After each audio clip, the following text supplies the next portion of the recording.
Durante 1 año y medio el sol se oscurece. Las temperaturas se desploman y las cosechas se pierden. Las principales ciudades son doblegadas. Una plaga mortal elimina 1/3 del Imperio Romano. Civilizaciones de todo el planeta sumidas en el caos. Y el curso de la historia cambia para siempre. ¿Qué podría desencadenar tal catástrofe global? ¿Y podría volver a pasar? En todas las épocas y en todo el mundo, el clima ha sido decisivo en el destino de la humanidad. Los violentos sucesos generados en la atmósfera han transformado la historia. Hoy conoceremos algo más sobre el clima que cambió el mundo.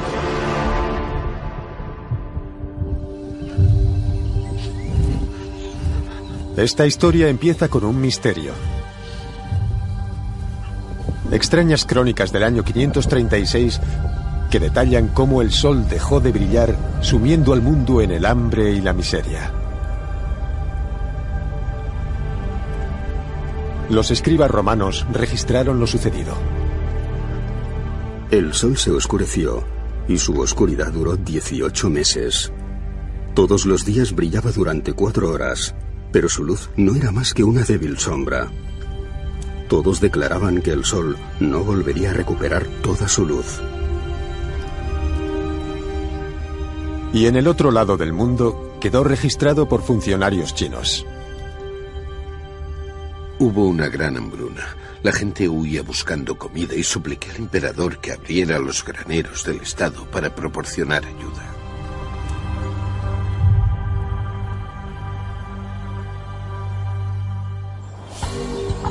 $1500 años después, los relatos parecen más mito que historia. Pero si son ciertos, ¿qué pudo causar tal desastre? ¿Qué pruebas científicas tenemos del clima del siglo VI? El profesor Mike Bailey es un destacado experto en el estudio de los anillos de los árboles. Son un buen indicador de los cambios del clima del pasado. Dependiendo del equilibrio entre temperatura y precipitación, el árbol decide si será un anillo ancho o estrecho. El árbol es un registro de las condiciones climatológicas. Anillos anchos en los árboles indican años de crecimiento, pero son los anillos estrechos los más significativos. Nos interesan no solo los anillos estrechos, sino los extremadamente estrechos, aquellos en los que el árbol casi no ha podido crecer durante el verano.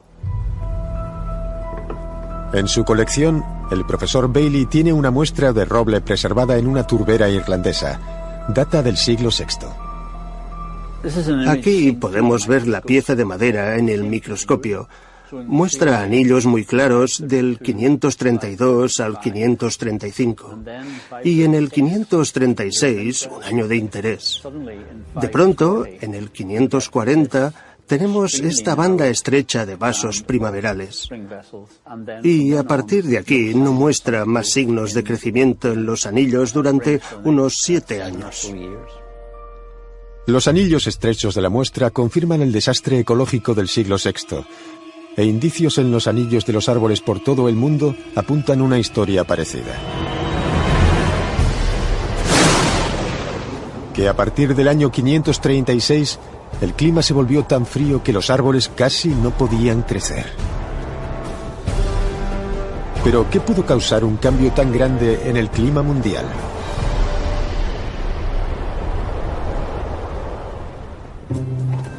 Los investigadores encontraron pistas en los lugares más insospechados. Taladrando cerca de 800 metros bajo la capa de hielo, la investigación antártica británica puede medir los niveles de gases presentes en nuestra atmósfera los últimos 800.000 años. El análisis de las burbujas de aire atrapadas en las muestras de hielo muestran que en el año 536 se produjo un incremento súbito del nivel de dióxido de azufre de la atmósfera. La fecha concuerda con el periodo en que los árboles dejaron de crecer. Y no solo eso, las grandes cantidades de dióxido de azufre en el aire apuntan a la fuente probable del desastre. Una erupción volcánica. Ya hemos visto cómo los volcanes pueden causar el caos en todo el mundo. En 1991, el monte Pinatubo en las Filipinas entró en erupción. Los productos químicos liberados causaron una caída en las temperaturas de medio grado en gran parte del hemisferio norte. En 2010, un volcán de Islandia expulsó una gigantesca nube de ceniza por toda Europa, que perturbó el tráfico aéreo internacional durante 2 semanas.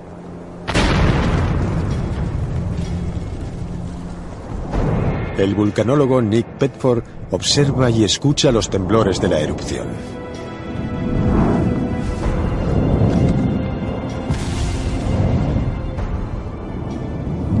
Los sonidos son de lo más increíble, pero es una experiencia estar tan cerca de un volcán en erupción.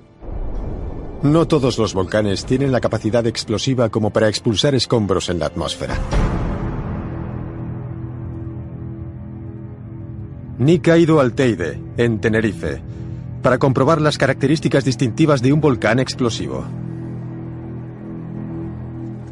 Uno de los ingredientes clave necesarios para una explosión volcánica es el gas. Y aquí, en el Teide, podemos ver evidencias claras de las grandes cantidades de gas involucradas en una erupción volcánica. La evidencia la vemos en estas formas, estos hoyos en las rocas. Os enseñaré una. Estos agujeros en la lava son por donde el gas ha escapado del magma, dejando tras de sí una burbuja fosilizada. Cuando el gas se combina con la lava altamente viscosa, el resultado son erupciones volcánicas monstruosas. Veamos una demostración simple de cómo funciona. Primero, y utilizando jarabe líquido, Nick simula un volcán no explosivo. Forzaré que el helio pase a través del tubo del cilindro. Deberíais ver una burbuja de gas elevarse y escapar rápidamente de lo más alto.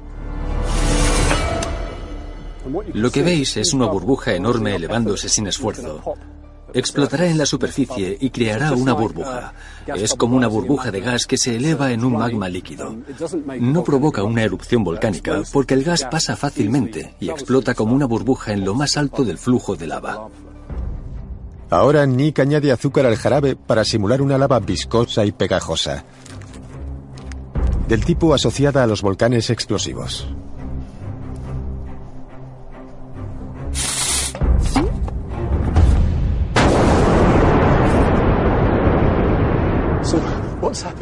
Hemos creado nuestro propio mini volcán explosivo.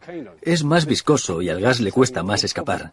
La presión se incrementa. Finalmente los materiales son forzados a salir por la parte superior de la probeta, como pasa cuando tienes gas mezclado con magma viscoso y pegajoso. En el siglo VI había 20 volcanes con el tipo correcto de lava y lo suficientemente grandes como para lanzar escombros a la atmósfera. ¿Pero qué volcán fue el culpable? Los científicos no descansarían hasta encontrar una evidencia conclusiva.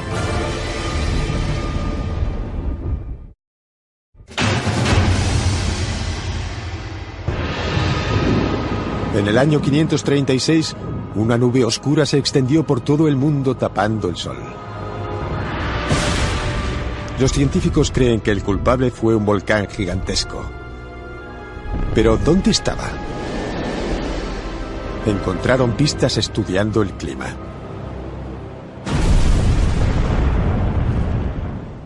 Cuando un gran volcán explosivo hace erupción, lanza ceniza, gas y escombros a entre 15 y 45 kilómetros de altura, con lo que interactúa con la corriente en chorro. Básicamente un flujo de aire que avanza a 320 kilómetros por hora por la atmósfera. Estas corrientes fluyen en ambos hemisferios. Normalmente, cuando un volcán hace erupción en el hemisferio norte, deposita material al norte del Ecuador, y si lo hace en el sur, lo deposita al sur del Ecuador. Pero las pruebas en las muestras de hielo confirman que la erupción del año 536 depositó azufre tanto en Groenlandia como en la Antártida, extremos opuestos del mundo. Para que así fuera, los restos deberían haber viajado tanto en la corriente en chorro norte como en la sur. Las pruebas apuntan a un volcán situado cerca del Ecuador. Con un volcán cercano al Ecuador, los primeros 2 días, gran parte de la ceniza y los restos se quedarían cerca de los trópicos. Pero si hay vientos cambiantes, parte de los restos se extenderán a la corriente en chorro norte y parte a la sur, con lo que la ceniza se puede extender por todo el mundo. ¿Qué volcán tenía más posibilidades de tener un alcance global y el tipo adecuado de lava en el siglo VI? El Krakatoa, en Indonesia. Su última gran erupción fue en 1883, cuando explotó con la fuerza de 13.000 bombas atómicas. Cerca de 21 kilómetros cúbicos de restos fueron expulsados a la atmósfera, y el mundo se enfrió más de 1 grado. Pero ¿por qué tienen efectos tan devastadores sobre el clima mundial los escombros de un volcán? En la Universidad de Cambridge, en Inglaterra, el Dr. Hugh Hunt ha investigado a fondo este área. En una erupción volcánica tienes dióxido de azufre que llega a la estratosfera y crea pequeñas gotas de ácido sulfúrico. En este experimento podemos ver qué efecto tienen esas pequeñas partículas en un tanque de agua. Este tanque representa nuestra atmósfera. Aquí está el Sol, brillando a través de la atmósfera hasta la Tierra. Con agua clara, la mayoría de la luz atraviesa el tanque y llega al globo. Para simular las partículas de azufre en la atmósfera, el Dr. Hunt añade leche al agua. La leche es una suspensión de partículas. Tiene pequeñas partículas de grasa y proteínas. Representarán las partículas de ácido sulfúrico en nuestra atmósfera. Lo interesante es el efecto que tienen estas partículas sobre los rayos de sol que atraviesan la atmósfera. Ahora gran parte de la luz resulta reflejada por las partículas en lugar de llegar a la Tierra. El ácido sulfúrico en nuestra atmósfera tiene el mismo efecto. Las gotas de ácido actúan como pequeños espejos, dispersando la luz lejos de la superficie de la Tierra. Si parte de la luz no llega a la Tierra, tampoco lo hace su energía, y la Tierra se enfriará. Si un volcán envía suficiente dióxido de azufre a la estratosfera, puede desencadenar un descenso global de las temperaturas, conduciéndonos al desastre. El calor es el motor del clima mundial. Sin calor, hay menos evaporación del mar, y sin ella, menos lluvias. Los patrones normales del tiempo se vuelven locos. Las plantas empiezan a marchitarse por falta de agua, las cosechas se pierden y la gente muere de hambre. La erupción del Krakatoa en el 536 provocó una cadena de eventos climáticos que dejaron a la gente de todo el mundo temiendo por sus vidas. Y el frío excepcional todavía tenía un truco cruel más bajo la manga. Una nueva y horripilante tragedia entraba en escena.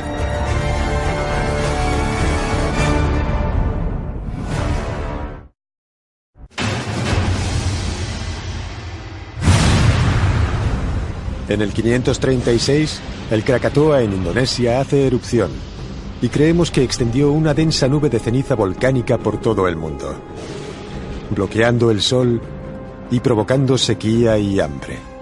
Pero el clima aún tiene un truco cruel más bajo la manga, que podría matar a millones de personas. Y golpea el centro de una de las más grandes civilizaciones que ha conocido el mundo: el Imperio Romano.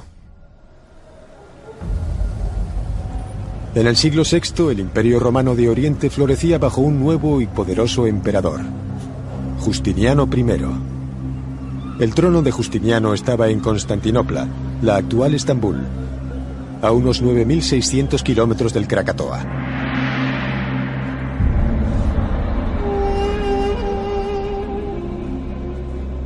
El historiador Dionisios Stathakopoulos ha estudiado este periodo.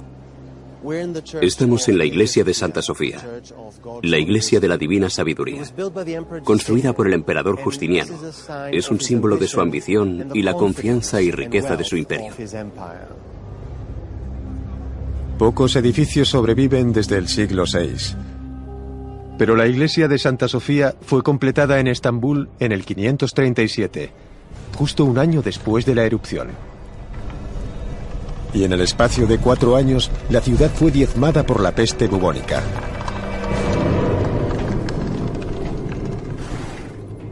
Las pulgas de las ratas son las portadoras de la peste, típicamente causada por cambios radicales en el tiempo. La sequía reduce la población de ratas y sus depredadores, pero cuando el clima vuelve a la normalidad, las ratas crían más rápido y se recuperan antes que sus depredadores. Por ello, en el 541, mientras el mundo se recuperaba de años de invierno volcánico, la población de ratas se expandía. Fueron estas ratas las que llevaron la plaga de Egipto a Constantinopla. Constantinopla era una gran ciudad con una población de casi 400.000 personas. No podía alimentarse sola. Tenía que importar comida. Los alimentos básicos y el grano venían de Egipto. Cada año, más de 200.000 toneladas de grano iban en centenares de barcos de Alejandría, en Egipto, al puerto de Constantinopla. Y de paseo con el grano, las ratas. Una vez en puerto, propagaban rápidamente la plaga por la ciudad. La enfermedad devastó Constantinopla. Unas 800 personas morían cada día durante 4 meses. Durante estos 4 meses, un 20% de la población, 80.000 personas, murieron.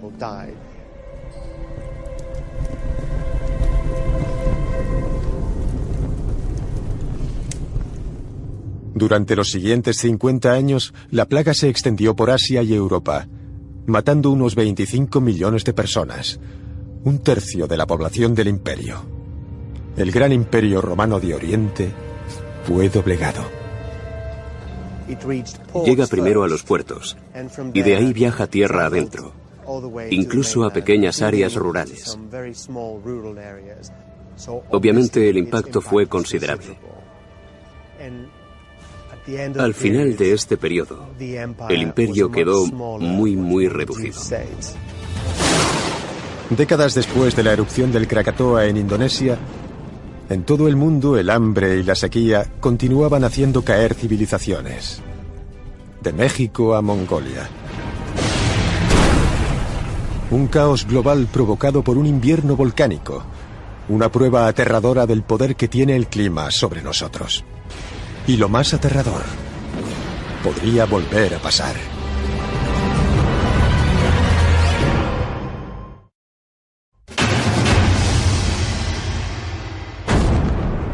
En el año 536, la ceniza de la erupción volcánica del Krakatoa en Indonesia ciñó un velo sobre el Sol.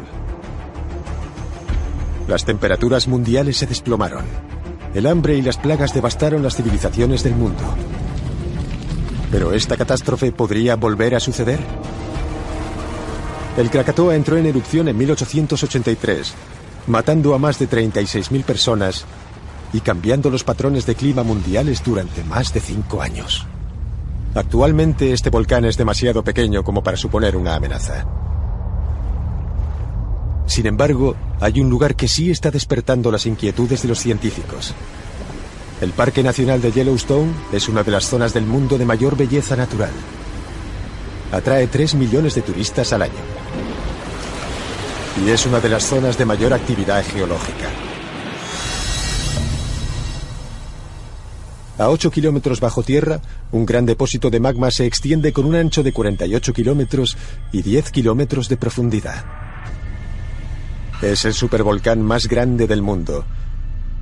Una inmensa caldera que cubre 3.900 kilómetros cuadrados. El ciclo de supererupciones en Yellowstone es de una cada 250.000 años.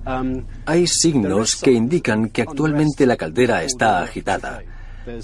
Hay depresiones en el suelo. El lago se retira y vuelve a subir. Las pruebas son evidentes de que algo pasa bajo Yellowstone. Los científicos prevén que la siguiente erupción en Yellowstone lanzaría 1.000 kilómetros cúbicos de ceniza y polvo a la atmósfera, dejando inhabitable la mitad de Estados Unidos. En 3 semanas, 2 millones de toneladas de azufre viajarían por toda la Tierra en las corrientes en chorro. supondría un oscurecimiento o incluso la total oscuridad a causa de la ceniza y el polvo durante meses, incluso años según algunos modelos. Un escenario catastrófico. La temperatura media mundial bajaría hasta 10 grados.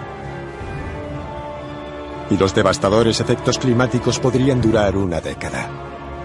Creemos que 1/3 de la población mundial murió en el siglo VI, y eso es más o menos lo que podría pasar ahora con un evento de esa magnitud. La población mundial multiplica por 30 la del año 536. Centenares de millones de personas podrían morir. Una gran perturbación, como la de una erupción volcánica, y a continuación un cambio profundo del clima, sería una catástrofe.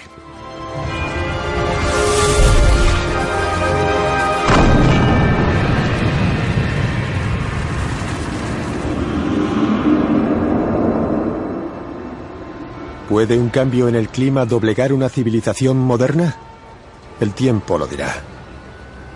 Pero la historia de nuestro planeta nos enseña una lección importante, que con la siguiente gran erupción volcánica, el clima podría cambiar el mundo otra vez.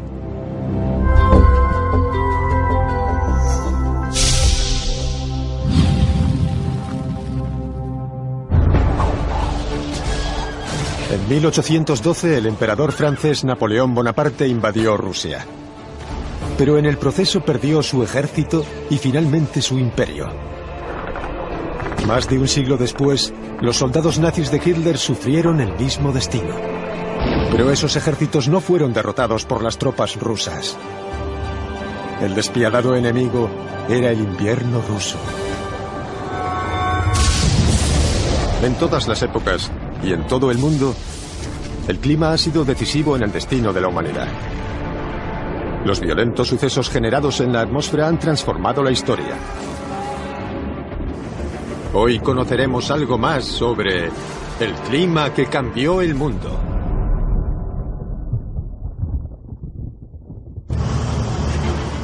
Norte de Europa, año 2002.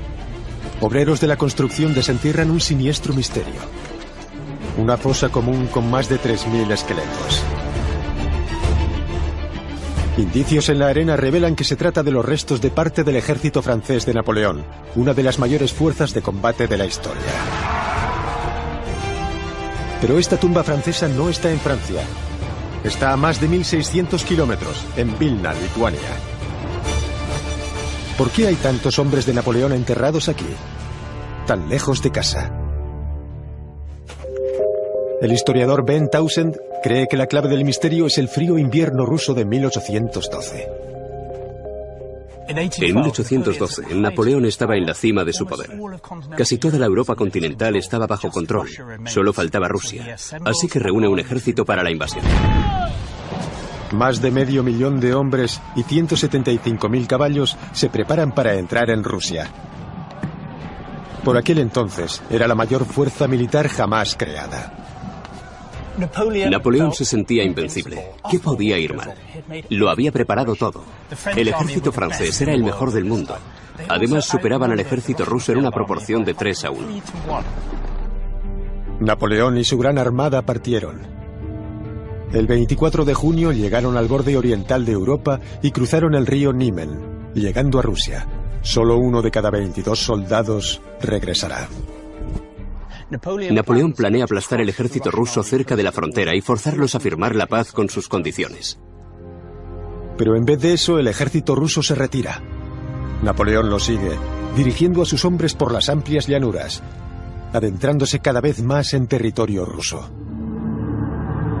El despiadado invierno ruso queda lejos, pero otro tipo de clima extremo empieza a cobrarse su precio.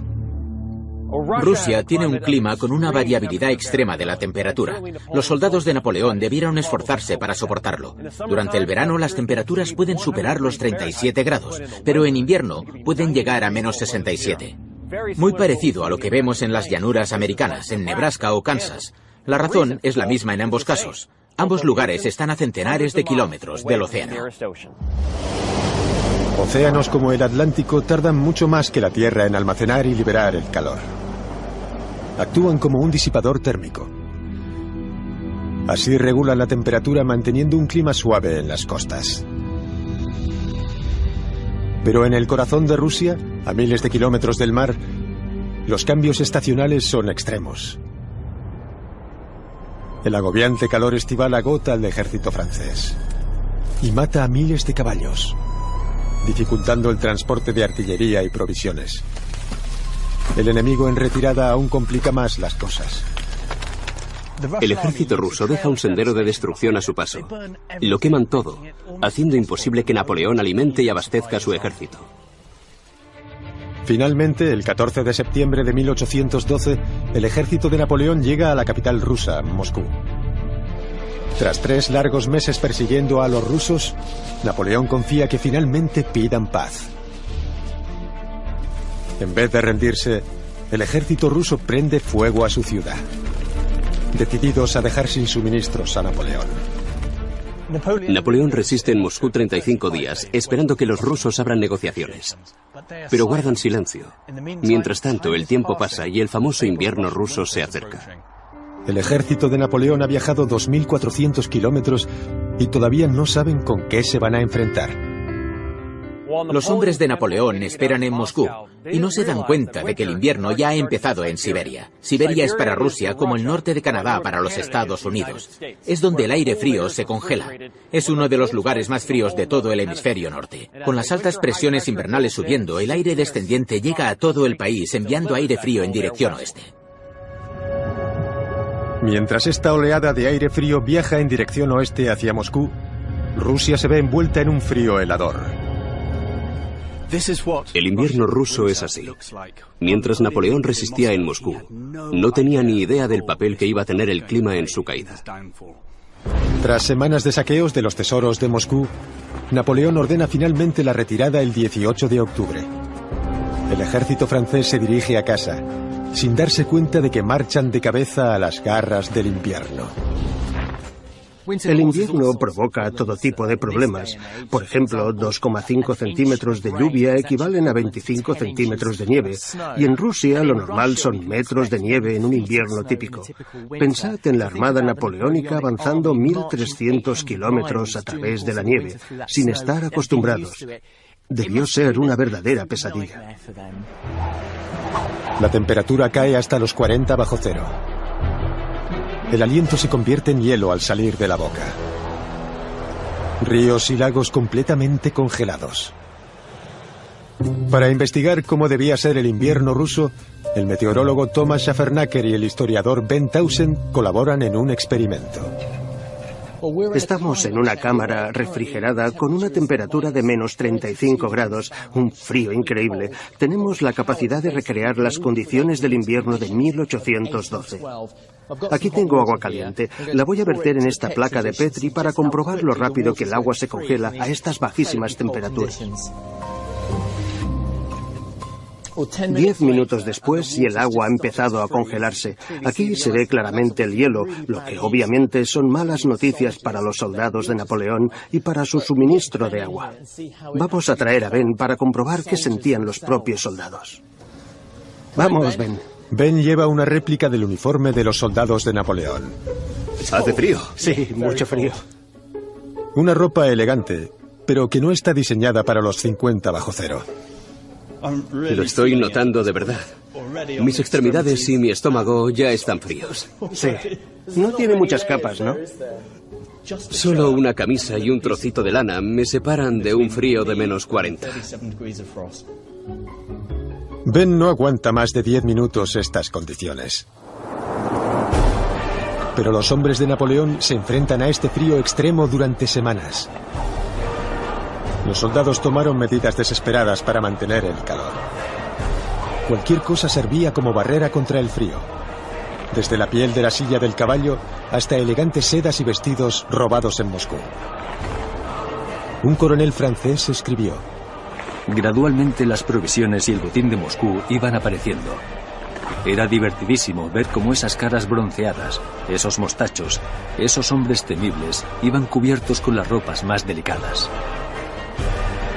2 meses de marcha desde Moscú y el ejército francés aún está a 1.600 kilómetros del hogar. Y cuando pensaban que el invierno ruso no podía ir a peor, les asestó un golpe mortal.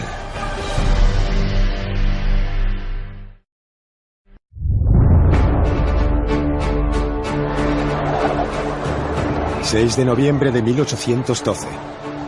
El ejército de Napoleón ha invadido Rusia, pero no ha conseguido aplastar al ejército ruso. De retirada a Francia, se ven rodeados por el invierno ruso. El frío es casi insoportable, pero aún hay una amenaza peor. El mortal frío de los vientos árticos rusos. Para descubrir qué sintieron, el historiador Ben Tausen y el meteorólogo Thomas Schaffernaker están en una cámara de frío a menos 35 grados. Llevo una réplica del uniforme napoleónico, y en la época no luchaban durante el invierno. Es evidente que no está diseñado para ello. Obviamente estás tiritando, pero aún hará más frío porque vamos a encender este ventilador para ver cómo aguantas los efectos del viento frío. Previamente, Thomas ha descubierto que una placa con agua caliente solo tardó 10 minutos en congelarse. Voy a poner más agua caliente en la placa de Petri. La dejo cerca de ti y del ventilador para ver cuánto tarda ahora en congelarse. Este experimento simula los vientos árticos que los soldados napoleónicos tuvieron que aguantar. Hace frío. Un frío extremo. De hecho, no creo que pueda aguantar mucho más. Me estoy congelando. Siento debilidad aquí. Y noto cómo está empezando a afectar a mis piernas. El viento frío marca la diferencia. Este uniforme no es a prueba de viento. La cara desprotegida de Ben podría congelarse en solo 5 minutos. Por su parte, el agua caliente expuesta al viento se ha congelado al doble de velocidad. El agua se ha congelado completamente. El frío ha ido eliminando la capa de calor de la superficie del agua de manera parecida a como ha ido despegando la capa de calor de tu cuerpo. Esto es el viento helado, por eso te enfriaste tan rápido. El aire de nuestro ventilador debe salir a unos 50 kilómetros por hora, pero algunos soldados experimentarían vientos de 80 kilómetros por hora. Es un milagro que alguien sobreviviera. Las temperaturas extremas también afectan al equipo y las provisiones. Imagina intentar luchar contra esto. Agua y comida congeladas. Y es difícil luchar cuando los dedos se te quedan congelados al cañón de la pistola. Los rusos vivían y entrenaban en este inhóspito clima. Los franceses no estaban preparados en absoluto. No tenían cuarteles ni establos en los que dormir. Los hombres dormían sobre la nieve, con suerte envueltos en una manta. Aquí avanzaba la congelación. A principios de diciembre, la hipotermia ya mataba soldados de Napoleón a miles. Cuando la temperatura corporal baja, los hombres deliran y están confundidos. Finalmente sienten una necesidad incontrolable de dormir. Pero en estas condiciones no despertarán. Uno de los coroneles de Napoleón describe cómo pasó por delante de 9.000 congelados a un lado de la carretera.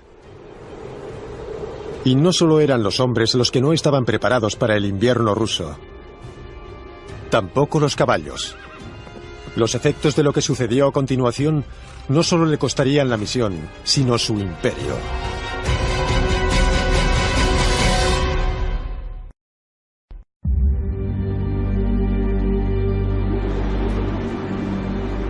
Diciembre, 1812. Tras no derrotar al ejército ruso, Napoleón y sus hombres vuelven a Europa atravesando el brutal invierno ruso. En los meses desde que dejaron Moscú, 50.000 hombres han muerto. Y Napoleón no solo tiene que preocuparse de los hombres. Napoleón tenía un suministro abundante de caballos. Aún así, perdió más de 100.000 en Rusia. Este gasto monstruoso de carne de caballo se debió a un pequeño error de cálculo. Los caballos llevaban herraduras equivocadas. Los historiadores creen que este pequeño detalle tuvo un gran efecto sobre la muerte de su ejército. Herradores como Bernie Titmarsh todavía hierran los caballos como lo hacían en la época de Napoleón. Buenas tardes, Bernie. Buenas tardes, Ben. Esta es una de las herraduras de la caballería de Napoleón. ¿Puedes explicarme cómo se comportarían en condiciones invernales? Es demasiado plana, no tiene nada de agarre. Es para el verano. Patinaría y resbalaría todo el rato. Deberían haber llevado una herradura con agarres. Esta es la de invierno, que sí habría atravesado la nieve y el hielo. ¿Y cuáles serían las consecuencias de no llevar esta herradura? Caballos cayendo, piernas rotas, algo desolador. A mediados de diciembre, casi todos los caballos de Napoleón habían muerto. Sin caballería, es casi imposible transportar cañones. Sin defensas, el ejército tiene un nuevo enemigo. Había un grito que garantizaba infundir miedo en las tropas francesas. ¡Que vienen los cosacos! Ante un ejército débil e impotente, las tribus cosacas aprovecharon la oportunidad para atacar y robar. La pérdida de los caballos implica la pérdida de los vagones de comida que llevaban. El hambre se generaliza. Los hombres cortan la carne congelada de los caballos muertos y mastican el cuero para intentar nutrirse. Algunos llegan a comer pólvora por su contenido en sal. 5 semanas tras salir de Moscú, solo 1 de cada 5 soldados sobrevive. Napoleón está decidido a no dejar que las noticias del desastre lleguen antes que él a París, y abandona a sus hombres. Ahora su única esperanza es llegar al pueblo más cercano. Estoy en Vilna, Lituania. Este es el pueblo en el que las tropas de Napoleón esperaban encontrar refugio del infierno helado de su retirada. Pero a 10 kilómetros del pueblo, el clima les guardaba su último truco. Mientras se acercan a Vilna, la temperatura cae a una cifra récord. Menos 54 grados. El último clavo en el ataúd para las tropas de Napoleón fue que el invierno de 1812 fue excepcionalmente frío, mucho más de lo normal. Incluso para los que llegaron a Vilna, los horrores del invierno ruso no habían acabado. Incapaz de aguantar la llegada de 20.000 hombres desesperados, el pequeño pueblo cerró sus puertas. Exhaustos, algunos soldados aprovecharon los portales para dormir. Quedarían enterrados en Vilna cerca de 200 años. Hasta ser descubiertos apilados en una fosa común. El doctor Rimantas Jankauskas, antropólogo forense, ha examinado los esqueletos. No encontramos heridas de guerra en los huesos de estos soldados. Esto indica que no murieron en combate. La pregunta entonces es ¿qué causó sus muertes? ¿Por qué murieron? La pista era la posición en la que se encontraron algunos esqueletos.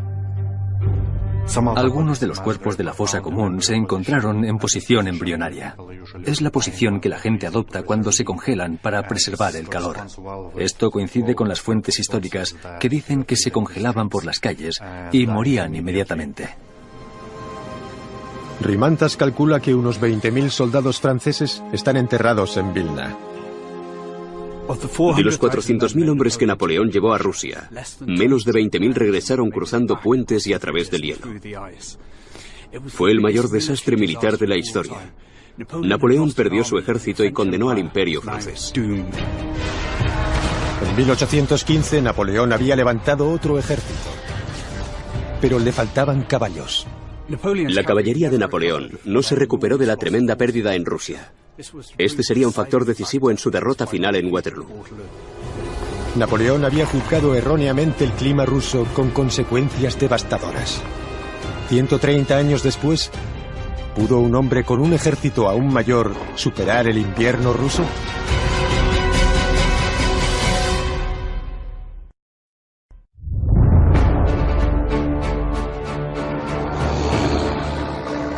...1941... La Segunda Guerra Mundial avanza.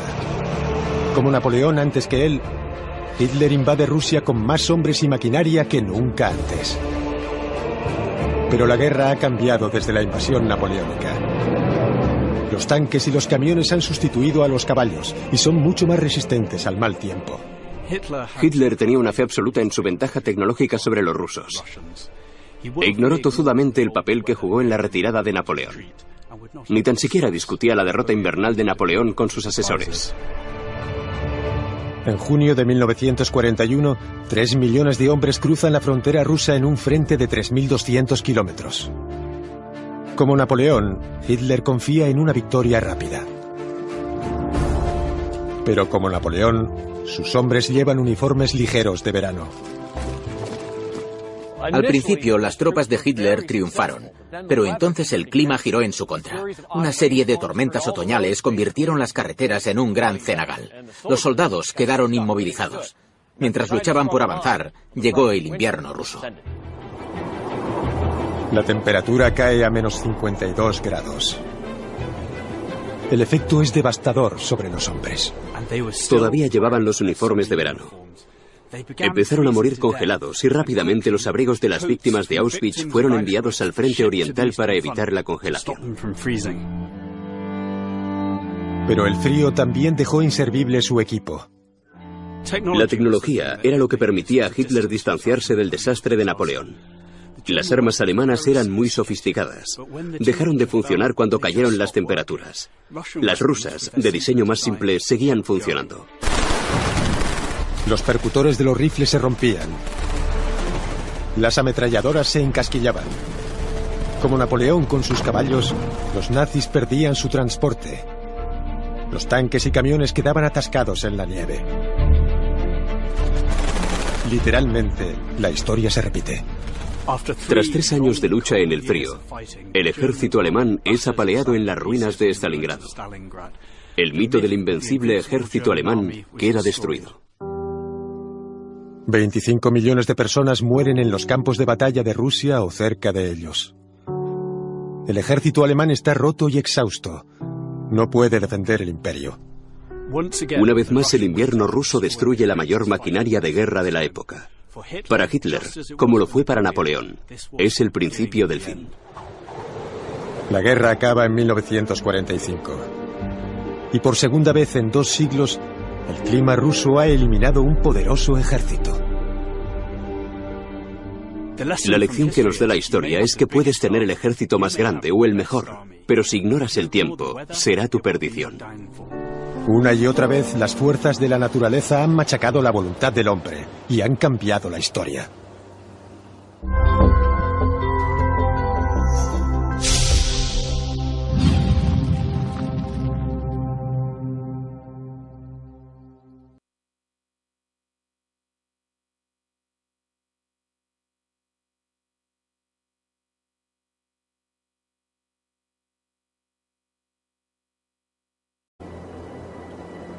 Y no solo eso, las grandes cantidades de dióxido de azufre en el aire apuntan a la fuente probable del desastre. Una erupción volcánica. Ya hemos visto cómo los volcanes pueden causar el caos en todo el mundo.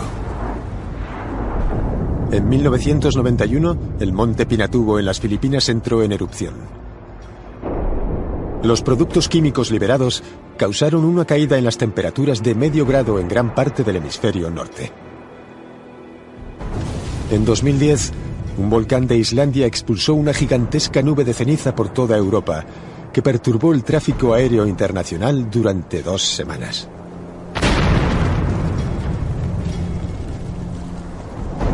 El vulcanólogo Nick Petford observa y escucha los temblores de la erupción.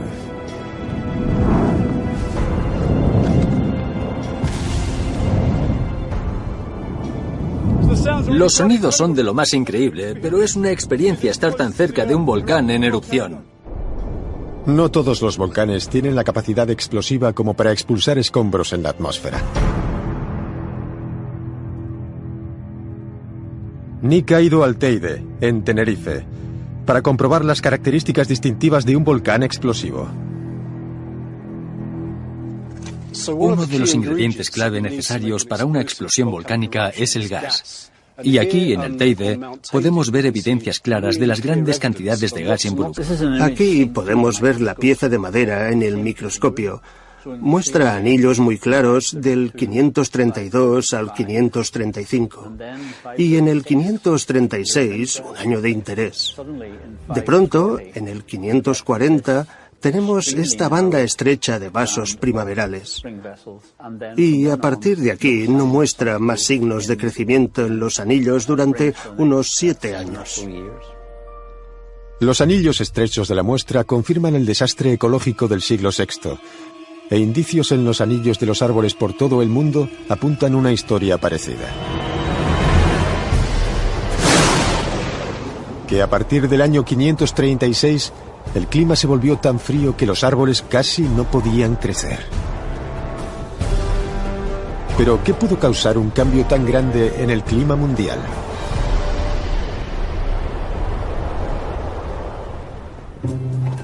Los investigadores encontraron pistas en los lugares más insospechados.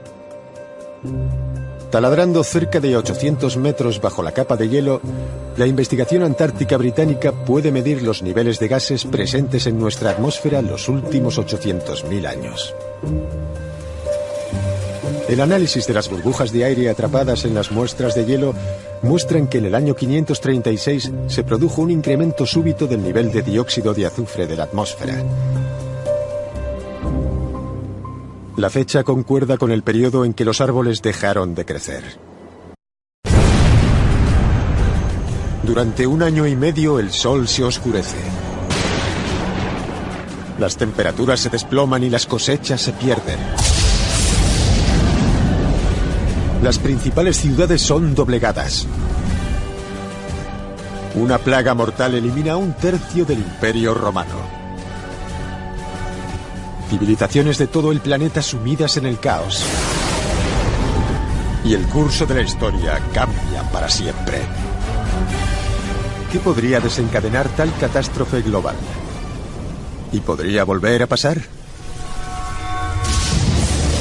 En todas las épocas y en todo el mundo, el clima ha sido decisivo en el destino de la humanidad. Los violentos sucesos generados en la atmósfera han transformado la historia. Hoy conoceremos algo más sobre el clima que cambió el mundo.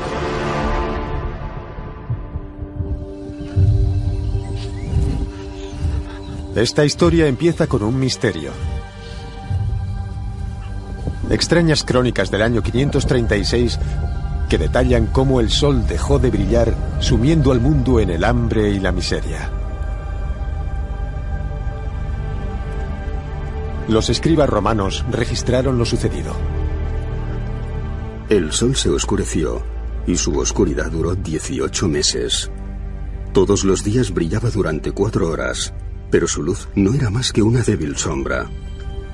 Todos declaraban que el sol no volvería a recuperar toda su luz. Y en el otro lado del mundo quedó registrado por funcionarios chinos. Hubo una gran hambruna. La gente huía buscando comida y supliqué al emperador que abriera los graneros del estado para proporcionar ayuda.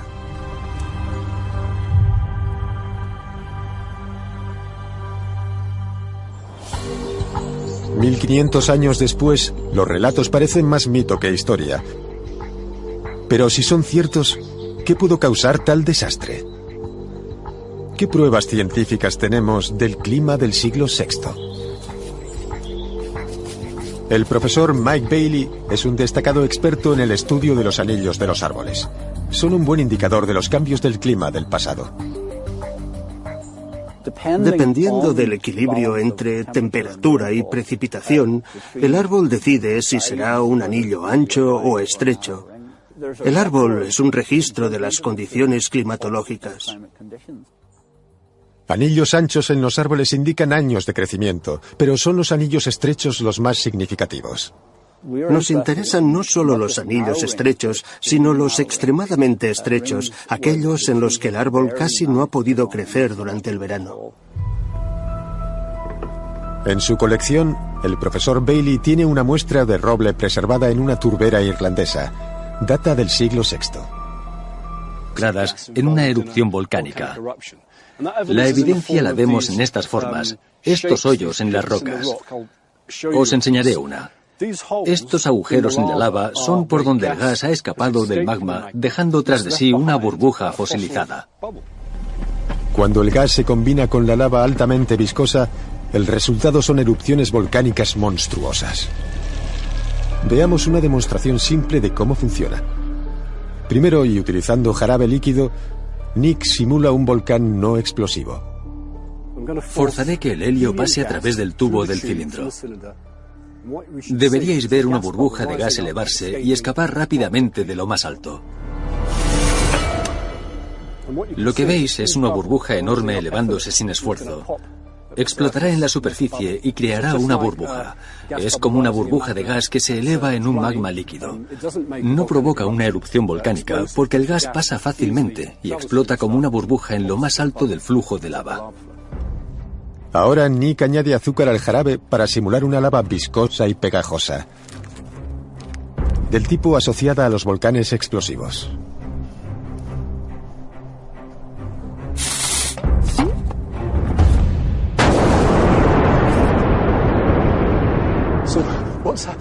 Hemos creado nuestro propio mini volcán explosivo. Es más viscoso y al gas le cuesta más escapar. La presión se incrementa. Finalmente los materiales son forzados a salir por la parte superior de la probeta, como pasa cuando tienes gas